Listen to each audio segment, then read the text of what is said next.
నమస్కారం, నేను మిస్ తెలంగాణ ముఖ్యమంత్రి రేవంత్ రెడ్డి ఒక కీలక నిర్ణయం తీసుకోవడం అనేది జరిగింది.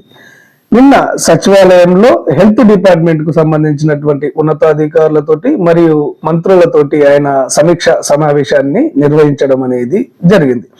ఈ సమావేశంలో రాష్ట్రంలోని ప్రతి ఒక్కరికి డిజిటల్ హెల్త్ ప్రొఫైల్ ను సిద్ధం చేయాలని ఆయన సంబంధిత అధికారులను ఆదేశించడం అనేది జరిగింది.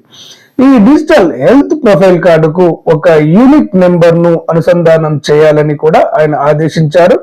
ఈ హెల్త్ ప్రొఫైల్ కార్డు తోటి ఆరోగ్యశ్రీ కార్డును కూడా అనుసంధానం చేయాలని ఆయన ఉన్నతాధికారులను ఆదేశించడం అనేది జరిగింది. ఈ విధంగా చేయడం వల్ల పేద ప్రజలకు అత్యవసర సమయంలో సరైన వైద్యం అందే అవకాశం ఉంటుందని ఆయన పేర్కొనడం అనేది జరిగింది.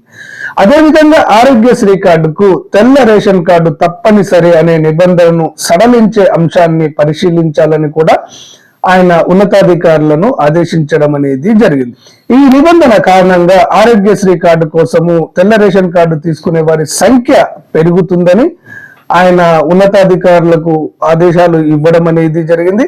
ఈ ఆరోగ్యశ్రీ కార్డు కోసము తెల్ల రేషన్ కార్డు లేకుండానే ఒక యూనిక్ ఐడెంటిటీ నెంబర్ తోటి ఆరోగ్యశ్రీని అనుసంధానం చేయాలని ఆయన ఉన్నతాధికారులను ఆదేశించడం అనేది జరిగింది. ఓకే ఫ్రెండ్స్, క్లారిటీగా అర్థమైంది అనుకుంటాను. రాబోయే కాలంలో ఈ ఆరోగ్యశ్రీ సేవలను పొందడానికి ఒక డిజిటల్ హెల్త్ ప్రొఫైల్ సిద్ధం కావడం అనేది జరుగుతుంది. ఈ హెల్త్ ప్రొఫైల్ కు ఒక యూనిక్ నెంబర్ ను, ఆ యూనిక్ నెంబర్ ను ఆరోగ్యశ్రీ తోటి ట్యాగ్ చేసి ఈ ఆరోగ్యశ్రీ సేవలు పేదలకు అందించడం అనేది జరుగుతుంది. ఈ ఆరోగ్యశ్రీ కార్డుకు సంబంధించి మరియు రేషన్ కార్డులకు సంబంధించి ఎలాంటి లేటెస్ట్ అప్డేట్ ఉన్నా గానీ అంతర్నేత్ర ఉన్నది ఉన్నట్టుగా మీకు అందజేయడం అనేది జరుగుతుంది. ఈ సమాచారం మీకు వెంటనే తెలియాలి అంటే అంతర్నేత్ర ఛానల్ ను సబ్స్క్రైబ్ చేసుకోండి. ధన్యవాదాలు.